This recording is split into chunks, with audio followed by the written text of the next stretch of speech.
Council of India, AICTE यानी कि all India council for technical education.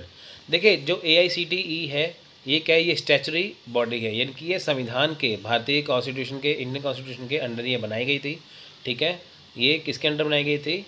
Department of higher education के under आती है, जो MHRD के अंडर आती है। ठीक है फ्रेंड्स, ये कब बनी थी? ये बनी थी 1945 में, 1945 में। ठीक है, बाद में देखिए पहले क्या है, इससे पहले एडवाइजरी बोर्ड के तौर पे बनाया गया था। पर 1987 यानी कि 1987 में क्या है, इसे स्टैचुरी जो है वो स्टेटस दे दिया गया। ठीक है, जिसे एक्ट ऑफ पार्लियामेंट के द्वारा, यानी कि सबसे पहले 1945 में इसे एडवाइजरी बॉडी के तौर पर बनाया गया था, तो इसको फिर 1987 में क्या है, संविधान के अंदर दर्ज कर लिया गया पार्लियामेंट के एक्ट के द्वारा। अब देखिए इसके हेडक्वार्टर कहाँ पे, इसके हेडक्वार्टर पहले बात है दिल्ली में है। इसके 7 रीजनल हेडक्वार्टर ऑफिस भी हैं, कोलकाता, चेन्नई, कानपुर, मुंबई, छत्तीसगढ़, भोपाल, बेंगलोर में। ठीक है, नेक्स्ट है Indian council of medical research यानी कि ICMR। देखिए ये क्या है, क्या ICMR क्या है? ये एपेक्स बॉडी है, सबसे उच्च श्रेणी है इंडिया में। ठीक है, ये किसके अंडर है? गवर्नमेंट ऑफ इंडिया के अंडर है। ठीक है, यानी कि गवर्नमेंट ऑफ इंडिया इसे फंड करती है। ठीक है, मेडिकल रिसर्च के लिए। इसका हेडक्वार्टर कहाँ पे है? इसका हेडक्वार्टर है दिल्ली में। तो ये किसके लिए काम करती है? ये काम करती है ministry of health and family welfare के लिए। यानी कि जो Indian council of medical research बनाई गई है, पहली बात तो ये है इसका हेडक्वार्टर न्यू दिल्ली में। ये किसके अंडर है? इसे फंड कौन करता है? Government of India. ये किसके लिए काम करती है? ये काम करती है ministry of health and family welfare के लिए। ठीक है फ्रेंड्स, तो देखिए जो भारत की आज़ादी से पहले इसे क्या नाम था? इसका नाम था इंडियन रिसर्च फंड एसोसिएशन यानी कि IRFA।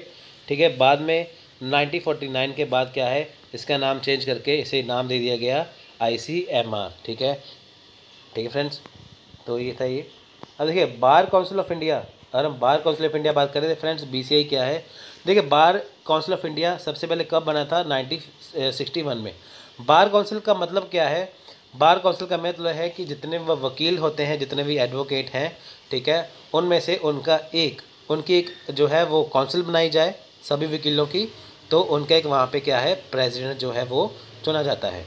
ठीक है फ्रेंड्स, ये all India bar council and law commission जो है उसको रेकमेंड करती है। ठीक है फ्रेंड्स, ये किसके तहत बनाया गया था? जो एडवोकेट एक्ट है 1961 के तहत।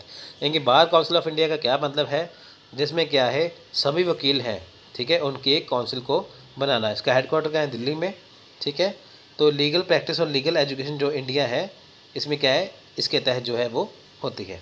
ठीक है फ्रेंड्स, फंक्शन क्या है बार काउंसिल के? देखिए तो पहला फंक्शन इसमें ये है कि जो वकील हैं, जो उनका पेशा है, जो उनका प्रोफेशन है, ठीक है, उनके जो उनका प्रोफेशन है, ठीक है, उनका जो शिष्टाचार यानी कि जो एटिक्वेट है उसको पूरा करना, यानी कि जो वकीलों का काम है उसको वो कामों को पूरा करना। फिर दूसरी बात इसमें आती है कि जो वकील जो है वो कैसे कैसे काम करेंगे, किसी डिसिप्लिन से काम करेंगे, डिसिप्लिन से वो आता है इसमें।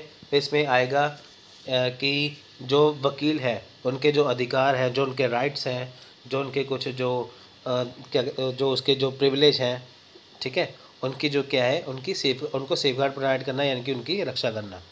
ठीक है, फिर आता है कि कानून का जो सुधार है, यानी कि जैसे देखिए जो अभी लॉ रिफॉर्म होते हैं उनको बढ़ावा देना, उनका समर्थन करना।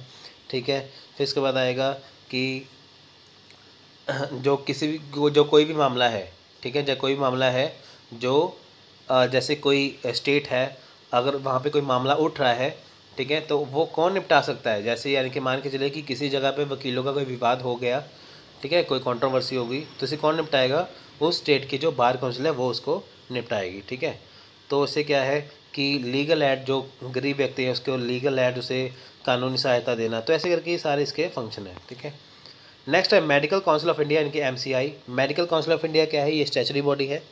ठीक है, तो ये कब बनी थी? ये बनी थी 1934 में। तो कौन से एक्ट के तहत? 1933 के एक्ट के तहत। ठीक है, 1956 में क्या था? The NITI Aayog has recommended the replacement of medical college of India with national medical commission NMC under the medical council act. देखिए पहले इसका नाम जो था मेडिकल काउंसिल ऑफ इंडिया था, बाद में इसका नाम चेंज करके कर दिया गया नेशनल मेडिकल कमीशन, ठीक है। इसका हेडक्वार्टर दिल्ली में है। जितने भी देखे फ्रेंड्स, जो सेंटर के हैं, जो मेन के हैं, वो सारे ही जिसके हेडक्वार्टर वो दिल्ली में ही हैं। जो सेंट्रल से फंडेड है या सेंट्रल गवर्नमेंट के अंडर आते हैं वो दिल्ली में तकरीबन बनाए गए हैं। मेन फंक्शन क्या है देखिए, establishment and maintenance of uniform standard of under graduate level, under graduate medical education. देखिए जो अंडर ग्रेजुएट जो मेडिकल एजुकेशन है, ठीक है, उसकी स्थापना करना और उसको बनाए रखना, ठीक है। उसके बाद क्या है देखिए, जो दूसरा पॉइंट है उसमें यहाँ पे ये बताया गया है कि जो जो यहाँ पे जो पोस्ट ग्रेजुएट जो लेवल है, ठीक है, जो पोस्ट ग्रेजुएट जो लेवल है, जिन जगह पर यानी कि जिन कॉलेजों में जिन जगह के ऊपर जो है वो पोस्ट ग्रेजुएशन लेवल कराया जाता है मेडिकल के अंदर, ठीक है, उन्हें मान्यता प्राप्त उनको मान्यता देना, ठीक है। जहाँ पे मेडिकल में पोस्ट ग्रेजुएशन करवाया जा रहा है उसको एफिलेटेड करना या उनको मान्यता प्राप्त करना। Recognisation of medical qualification granted by medical institution in India. अब देखिए क्या है कि जो भारत में यानी कि जो इंडिया में जो मेडिकल क्वालिफिकेशन है, जिनकी जो मेडिकल क्वालिफिकेशन है, उनको क्या है, उनको जो मेडिकल इंस्टीट्यूशन को क्या है, उनको मान्यता प्रदान करना। यानी कि जो इंडिया में जो मेडिकल इंस्टीट्यूशन है उनको मान्यता प्रदान कौन करेगा, वो करेगा मेडिकल काउंसिल ऑफ इंडिया, ठीक है। यानी कि इंडिया में हमारे जितने भी मेडिकल कॉलेज बने हैं, जो कुछ भी बना है, उसको मान्यता, उसको रिकग्नाइज कौन करेगा, medical council. Accreditation recognisation of foreign medical qualification in India. अब देखिए भारत में जो है वो जो विदेशी चिकित्सा यानी कि जो फॉरेन मेडिकल है उसको मान्यता देना, ठीक है। जहाँ पे है ना कि जहाँ पे कौन कौन सी दवाइयाँ आ रही हैं, मेडिसिन आ रही है बाहर से, ठीक है, वो चीज़ कौन सा ट्रीटमेंट है उसको। एक्रेडिटेशन ऑफ मेडिकल कॉलेज यानी कि जो मेडिकल कॉलेज है, ठीक है, उनका प्रत्यापन करना, ठीक है। उसके बाद क्या है कि जो डॉक्टर है, ठीक है, डॉक्टरों का क्या है, registration of doctors with recognised medical qualification, मान्यता प्राप्त चिकित्सा योग्यता वाले डॉक्टरों का पंजीकरण, यानी कि जो बहुत ही ज़्यादा मतलब कि जो जिनके पास सर्टिफिकेट है डॉक्टरी का, ठीक है, उनको क्या है, उनका रजिस्ट्रेशन करना। Keeping A directory of all registered doctors. अब देखिए एक डायरेक्टरी बनाना जिसमें क्या है कि जितने भी डॉक्टर हैं जो बढ़िया डॉक्टर है तो उनका जो नाम वहाँ पे दर्ज करना, ठीक है। National council of educational research and training, NCERT का काम क्या है फ्रेंड्स, देखिए एनसीईआरटी सबसे पहले कब बनाई गई थी, 1 सितंबर 1961 यानी कि 1961 में, ठीक है। तो ये देखिए है क्या एनसीईआरटी, इसका काम क्या है कि जो देश में जो स्कूल है, ठीक है, उसकी जो स्कूल की एजुकेशन को देखना। एनसीईआरटी के जो बुक है, ठीक है, उसमें सिलेबस वगैरह जो कौन सा लगाया जाए कौन सा नहीं, वो एनसीईआरटी की बुक्स में होता है। यानी कि स्कूल का जो लेवल है, स्कूल का जो शिक्षा का जो लेवल है, एजुकेशन का लेवल वो कैसा होना चाहिए, ये काम है एनसीईआरटी का, ठीक है। The council was formed by merging 7 existing national government institution.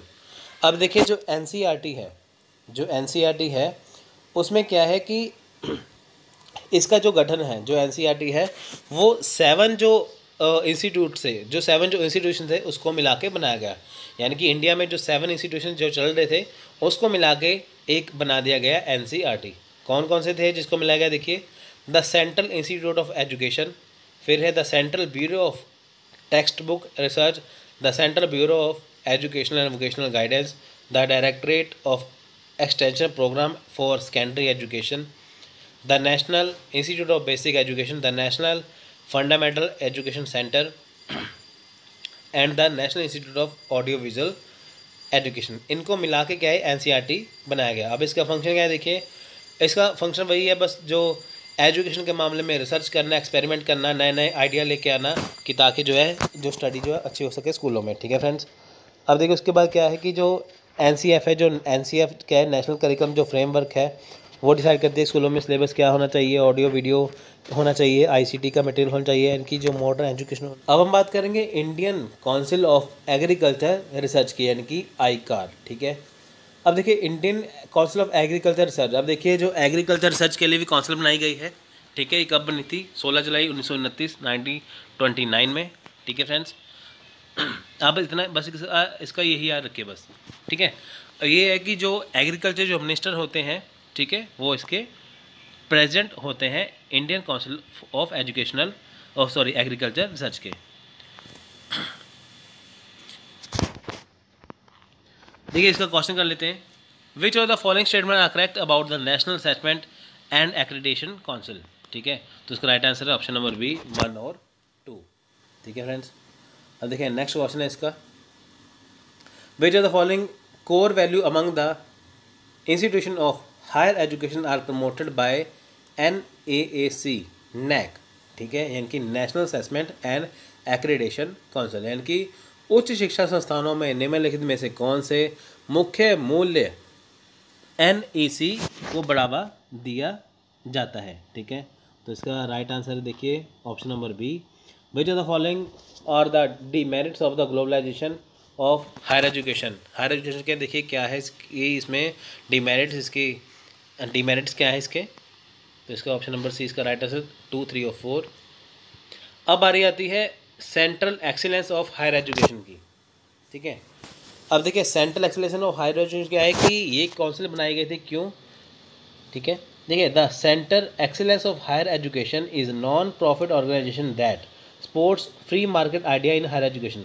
देखिए क्यों बनाई गई थी कि जो भारत की जो हायर एजुकेशन है वो बहुत ज़्यादा आगे जा सके, बहुत बढ़िया हो सके, इसलिए बनाई गई है।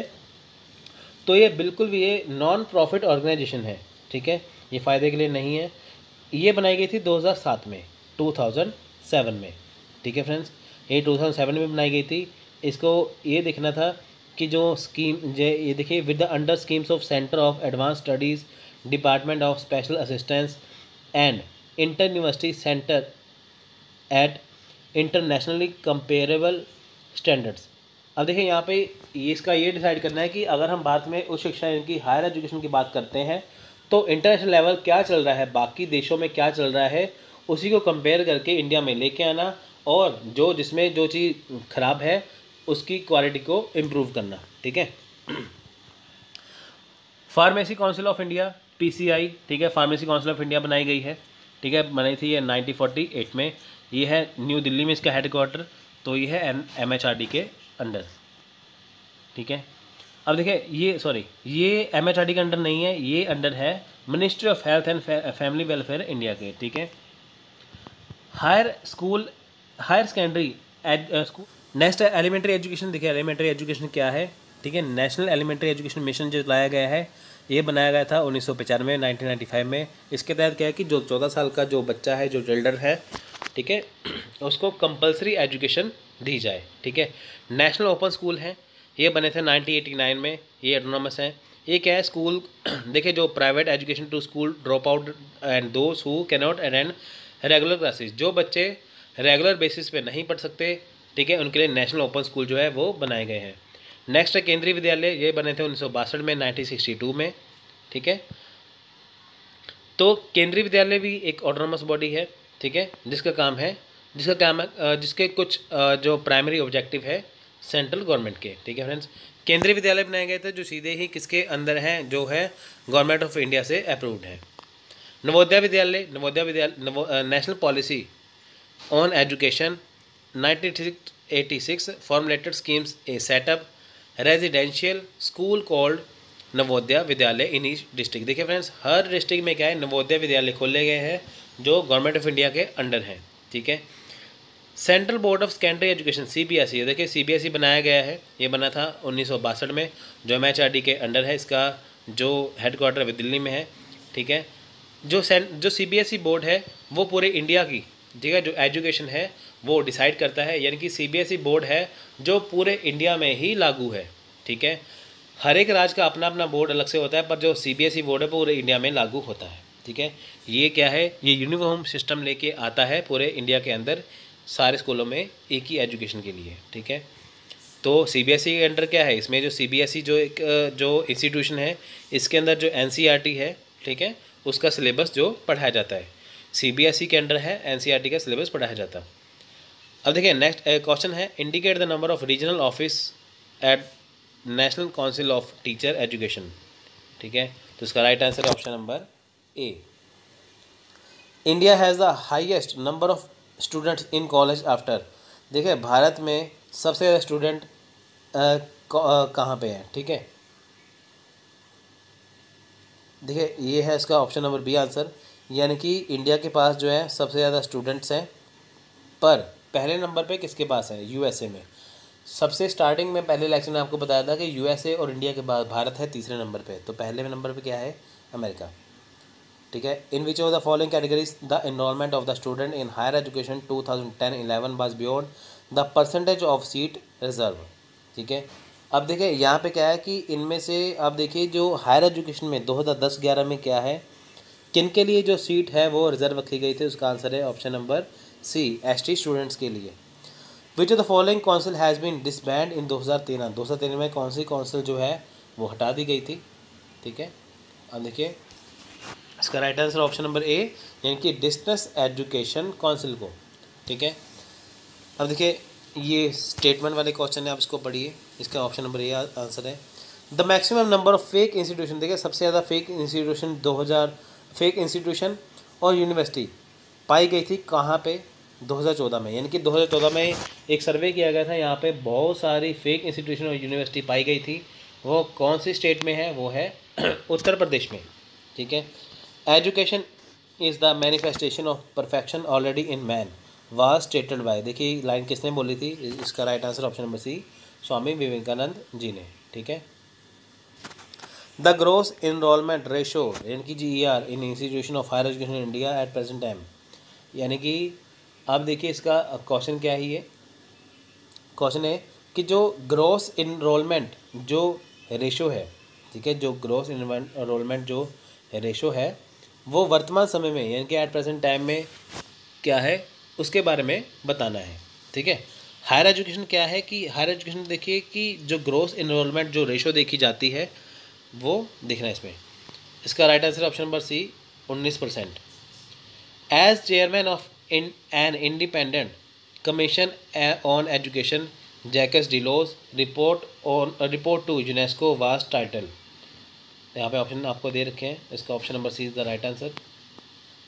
द ग्राउंड्स ऑफ द, देखिए यहाँ पे क्या आपको यहाँ पे एक चुनना है एक ऑप्शन को। ठीक है। आप कोई भी चुन सकते हैं। ऑप्शन नंबर 2 इसका राइट आंसर है। विच of the following universities institutes is ranked first in India ranking 2016। अब देखिए यानी कि आपको 2016 के अकॉर्डिंग क्या है, रैंकिंग चुनना है यूनिवर्सिटी का। रैंकिंग का क्वेश्चन हमेशा ही फ्रेंड्स आता है। अब 2019 का जो 2019 है 2019 उसकी भी जो NIRF की जो रैंकिंग आ चुकी है, उसका राइट आंसर है option number C, Indian institute of science Bangalore.